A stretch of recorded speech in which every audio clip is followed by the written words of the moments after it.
ওকে, আজকে আমি আপনাদের লিস্ট অফ হেডিং সলভ করার একটা ইউনিক সিস্টেম শিখিয়ে দেব, যেটাকে আসলে আমরা সবাই গুরুত্ব দেই না অনেক সময়।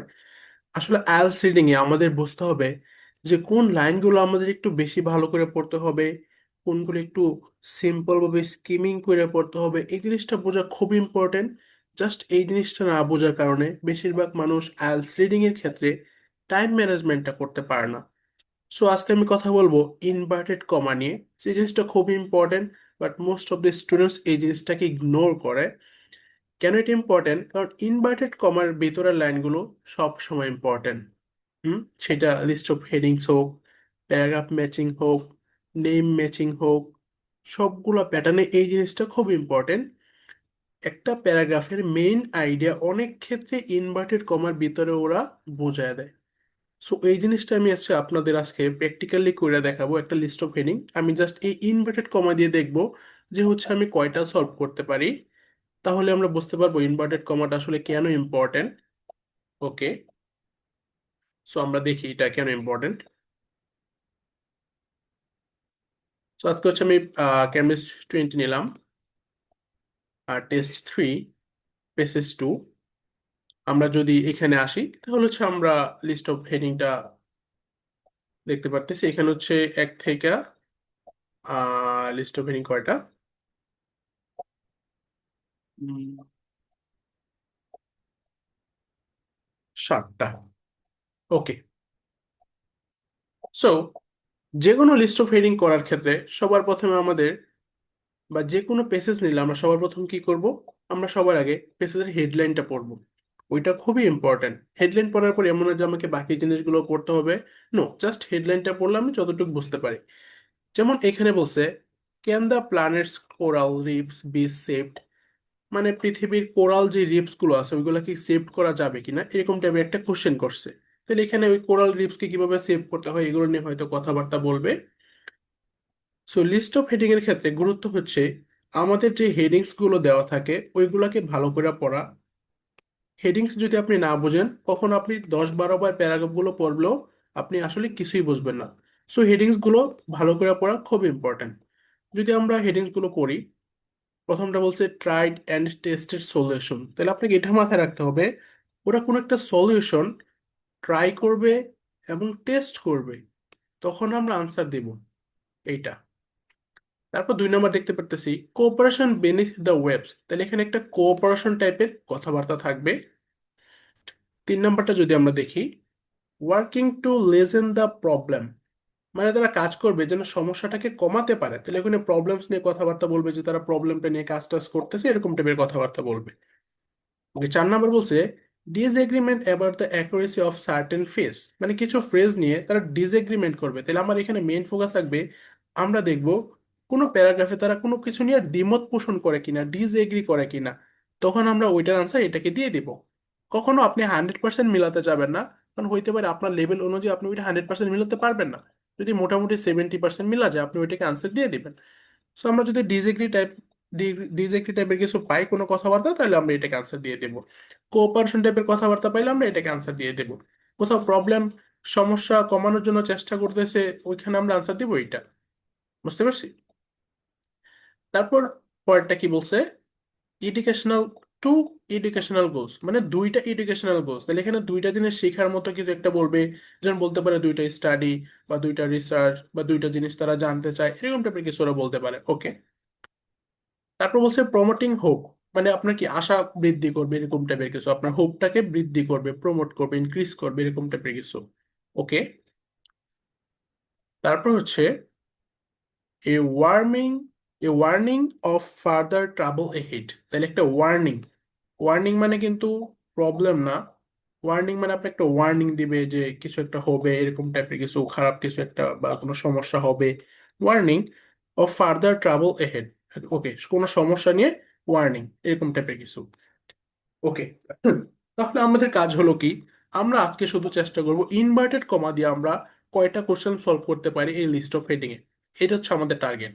আমরা জাস্ট ইনভার্টেড কমার ইম্পর্টেন্সটা বোঝানোর জন্য আজকে আমি এই কোশ্চেনটা সলভ করে দিতেছি, আর কিছু না। সো আমরা যদি নাম্বার প্যারাগ্রাফটা পড়ি, তাহলে আমি দেখবো এখানে কোনো ইনভার্টেড কমার ভিতর কোনো লাইন আছে কিনা। ওকে, নিচে থেকে আছে, এই যে এখানে, ওকে, এখানে আরেকটা ইনভার্টেড কমা।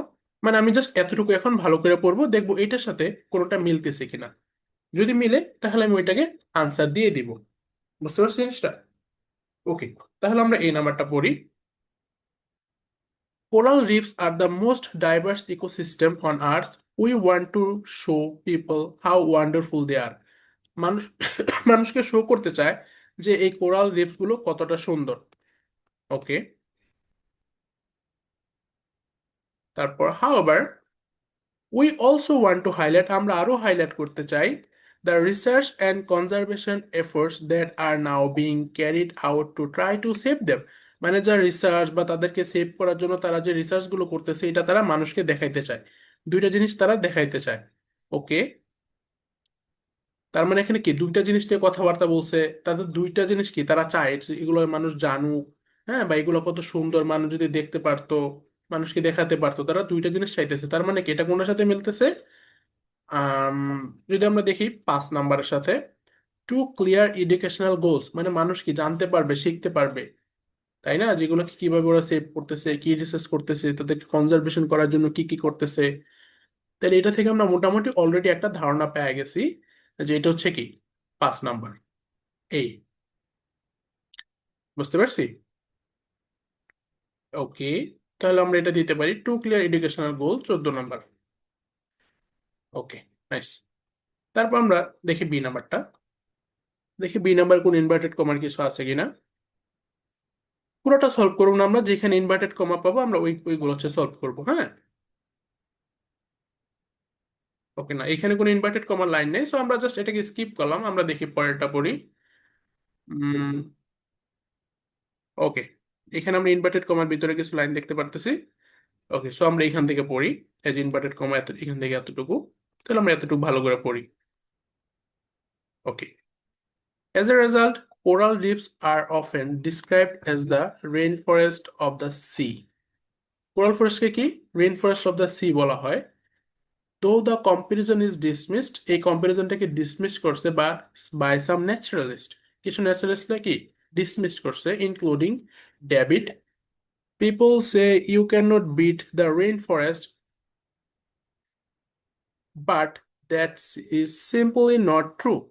তার মানে এখানে আমরা দেখতে পারতেছি, মানে একজন বলতেছে, কিছু মানুষ বলতেছে এটা রেইন ফরেস্টটা, এটা হচ্ছে কি সাগরের রেইন ফরেস্ট, আর কিছু মানুষ বলতেছে না, তুমি কখনো রেইন ফরেস্টকে কিছু দিয়ে তুলনা করতে পারবা না, এটাকে কখনো বিট করতে পারবা না।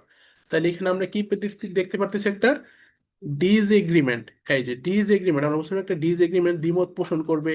এই যে ফ্রেজ, তাহলে ফ্রেজ গুলো কি, যে এটা কি এই কোরাল রিফ গুলো কি রেইন ফরেস্ট কিনা সাগরের। ওরা বলছে যে না, রেইন ফরেস্ট একটাই, সেটা হচ্ছে যেটা মাটির মতো আছে ওইটা, ওইটাকে তুমি কখনো বিট করতে পারবে না। মানে কি এখানে আমরা ডিজ এগ্রিমেন্ট দেখতে পারতেছি। এতটুকু জাস্ট আমরা কি ইনভার্টেড কমা লাইন পড়েই আমরা বুঝতে পারছি, আমার বাকিটা পড়া লাগে নাই। বুঝতে পারছি? তাহলে 16 নাম্বারটা কি আমরা ডিজ এগ্রিমেন্ট দিতে পারি। ওকে, তারপর আমরা পরেরটাতে মুভ করি। শুধু ইনভার্টেড কমা লাইনগুলো আমরা পড়ে দেখবো যে আমরা কতটুকু বুঝতে পারি, যে এখানে আমাদের প্যারাগ্রাফের মেইন আইডিয়াটা আমরা পাই কিনা। ওকে, যদি আমরা ডি নাম্বারটা দেখি। ওকে, এখানে কোনো ইনভার্টেড কমা লাইন নেই, সো আমরা এটাকে স্কিপ করলাম, সমস্যা নেই। ওকে, ওকে, এখানে আবার ইনভার্টেড কমা আছে, এটা কোত্থেকে আসছে? ওকে, এখান থেকে। তাহলে আমরা এতটুকু ভালো করে পড়ি, দেখি এতটুকু করে কিছু বুঝতে পারি কিনা, কারণ অনেক সময় প্যারাগ্রাফের মেইন আইডিয়া প্যারাগ্রাফের শেষেও দিয়ে থাকে কনক্লুশনের সময়। তাহলে আমরা এতটুকু পড়ি। When things start to go wrong in the oceans, যখন ওশানের জিনিসগুলো খারাপ দিকে যায়, the corals will be able to first react, মানে কি কোরালস সর্বপ্রথম রিয়েক্ট করে। and that is exactly why what we are seeing now, যেটা আমরা এখন দেখতে পারতেছি, কোরাল রিফস আর ডাইং, ওরা মারা যাচ্ছে। and they are telling us that all is not well with our planet, মানে কি আমাদের প্ল্যানেটটা ঠিকঠাক মতো যাচ্ছে না, ওদের মৃত্যু হচ্ছে এটা সংকেত। তার মানে এটা কি হইতে পারে আমাদের জন্য একটা, কি আমরা পড়ছিলাম না একটা warning, warning of further trouble head, মানে কি সামনে একটা বিশাল সমস্যা আসতেছে। সেটাকে আমরা কোরালের মাধ্যমে বুঝতে পারতেছি, কারণ কোরাল গুলো মারা যাচ্ছে। আমরা জাস্ট কি ইনভার্টেড কমা লাইনটা পড়ে বুঝছি, আমার উপরের কিছু পড়া লাগে নাই। উপরে পড়লে হয়তো আপনি হালকা হালকা আইডিয়া পাইতেন, বাট এতটুকু পরে আপনি, আমি ক্লিয়ার, যেখানে একটা ওয়ার্নিং দিয়ে গেছে কোরাল রিফস, যে সামনে একটা সমস্যা আসতেছে। কারণ কি, যখন সাগরে কোনো খারাপ কিছু হয় তখন কোরালি সবার প্রথম রিয়েক্ট করে, তারাই মারা যায়। তার মানে আমাদের 17 নম্বরের আনসার কি হবে? 17 নম্বর আনসার হবে 7 নম্বরটা, warning of the further travel ahead। Okay, nice. তারপর আমরা দেখি পরেরটাতে পাই কিনা। ওকে, 18 নম্বরে। ওকে, ইনভার্টেড কমা, ওকে এখানে ইনভার্টেড কমা। ওকে, এটা পুরোটা, মানে আমার জাস্ট এতটুকু পড়তে হবে ভালো করে। করি। Coral spawn just once a year, coral just কি বছরে একবার মানে ডিম পারে বা এরকম টাইপের কিছু। However, aquarium-based research has enabled some corals to spawn artificially। মানে কি, অ্যাকুরিয়ামের মাধ্যমে তারা কি এটা করতে পারছে, যে ওদেরকে আর্টিফিশিয়ালি স্পাউন করাইতে, মানে ডিম, যে ডিম পারে এরকম টাইপের কিছু, যদি ডিম পারে, স্পাউন মানে বংশবৃদ্ধি করার যে প্রক্রিয়াটা, স্পাউন করার জন্য তারা আর্টিফিশিয়ালি এই জিনিসটা করতে পারছে। হুইচ ক্যান অ্যাসিস্ট, যেটা হেল্প করতে পারে কোরাল রিফ রিস্টোরেশন, কোরাল রিফকে রিস্টোর করতে পারে। বুঝতে পারছি জিনিসটা? তাহলে রিস্টোর করতেছে এখানে, okay. And if this can be extended, এবং এই জিনিসটাকে যদি তারা বাড়াইতে পারে, we could consider the launching of coral spawning programme several times year. তারা কি বছরে অনেকবার তাদেরকে কি স্পাউনিং করাইতে পারবে, মানে ডিম পাড়াইতে পারবে। তার মানে কি তারা কি চাইতেছে, তারা এই সমস্যাটাকে, যে কোরাল যে মারা যাচ্ছে তাদেরকে সেভ করার যে প্রক্রিয়া, ওটা তারা চেষ্টা করতেছে, তাই না? তার মানে কি, তারা এই সমস্যাটাকে দূর করতে চাইতেছে। তাহলে এটা কোনটার সাথে মিলে? ওই যে working to lessen the problems, মানে কোন প্রবলেমটাকে তারা কমাইতে চাইতেছে, যেন ওদের যে বাচ্চাগুলো কম হয় মাত্র বছরে একবার, ওইটাকে তারা বেশি বৃদ্ধি করে, যেন তাদের আরো বেশি গ্রো হয়, বেশি বংশ বৃদ্ধি হয়, এগুলো করার চেষ্টা করতেছে। মানে কি, সমস্যাটাকে তাকে কমাইতে চাইতেছে। তাহলে আমরা এটার আনসার কি দিতে পারি? ই number answer, working to lessen the problem. এখন আমার কাছে জাস্ট তিনটা অপশন আর বাকি থাকে। একটা হচ্ছে tried and tested solution, cooperation, cooperation মানে কোঅপারেশন টাইপের কথাবার্তা বলবে, আর প্রমোটিং হোপ মানে কি আশা জাগাবে, এরকম টাইপের কিছু। ওকে, তারপর দেখি। ওকে, আমাদের কাছে লাস্ট একটা প্যারা আছে, দেখি এখানে আমাদের ইনভার্টেড কমার ভিতরে কোনো লাইন আছে কিনা। ওকে, এখানে ইনভার্টেড কমা লাইন আছে, এখান থেকে এতটুকু। ওকে, তাহলে আমরা পড়ি, দেখি এতটুকু করে আমরা মেইন আইডিয়াটা বুঝতে পারি কিনা। The crucial point is that the progress we make in making coral better able to survive in warming world can be shown to the public। ওরা যেটা করতেছে ওদেরকে বেটার করার জন্য, বা হচ্ছে বংশবৃদ্ধি করতেছে, মানে যত চেষ্টা করতেছে, এটা যদি তারা মানুষকে দেখাতে পারে, and encourage them to believe, এবং মানুষকে কি এনকারেজ করবে, মোটিভেট করবে, বিশ্বাস করতে, that we can do something to save the planet slip. আমরা কি প্ল্যানেটসের, পৃথিবীর কোরালগুলোকে বাঁচানোর জন্য কিছু একটা করতে পারতেছি। মানে মানুষকে বুঝাইতে চাইতেছে যে হ্যাঁ, তারা কি সফল, তারা করতে পারতেছে, এরকম টাইপের কিছু। তাহলে এটা কোনটার সাথে যায়? তারা মানুষকে বুঝাইতে চাইতেছে, মানে কি মানুষের আশা জাগাতে চাইতেছে যে হ্যাঁ, তারা পৃথিবীটাকে বাঁচাতে পারবে, রিফ গুলোকে। তাহলে এটা কোনটার সাথে যাইতেছে? প্রমোটিং হোপ, মানুষের আশা জাগাচ্ছে। জাস্ট ইনভার্টেড কমা লাইনটা পড়ে আমি মেন আইডিয়াটা বুঝতে পারতেছি। ইনভার্টেড কমা যে কতটা গুরুত্ব, এটা আপনারা আশা করি বুঝতে পারবেন, যে কোন লাইনগুলো আপনাকে ইম্পর্টেন্স দিয়ে পড়তে হবে, এটা আপনাকে বুঝতে হবে। আপনি ধরেন স্কিমিং করা শিখতে হবে, আপনি বাকি লাইনগুলো মোটামুটি পড়লেন, ইনভার্টেড কমা লাইনগুলো একটু ভালো করে পড়লেন। এটা হচ্ছে সিস্টেম। তারপর আমার জাস্ট দুইটা অপশন থাকে, আমি যদি আর কিছু নাও পারি, আমি দুইটা, যে দুইটা বাকি আছে ওইগুলো আমি একটু, এই যে যেমনটা বি ছোট প্যারা, হ্যাঁ, সো আমি এটা আগে পড়বো, এটা পড়ে আমি আনসার দিয়ে ফেলবো। হ্যাঁ, তারপর আর জন্য কোনটা বাদ দিয়েছে, ও আর তো কোনটা বাদ নাই, জাস্ট একটাই, বি। ওকে, দেখি আমরা বি মোটামুটি পইরা দেখি কোনটা দেওয়া যায়। দেখি মোটামুটি যেটার সাথে মিলবে, এখানে কোনো সলিউশন বলে নাকি কোঅপারেশন টাইপের কথাবার্তা বলে। ওকে, দেখি। ওকে, এখানে সিম্বায়োটিক রিলেশন কথা বলছে। প্রোভাইডিং হোমস, মানুষকে হোমস প্রোভাইড, মানুষকে না, এটা হচ্ছে মানে হোমস প্রোভাইড করে কাকে? মেরিন স্পেসিসকে, ফিশকে। এই যে কোরালের কাজ হলো এগুলা, কি ফিশকে, মেরিন যে স্পেসিস আছে এগুলাকে কি হোমস প্রোভাইড করা তার শরীরের মধ্যে, মানে একটা সিম্বায়োটিক রিলেশন ক্রিয়েট হয়। তার মানে এটা কোনটার সাথে যাইতেছে?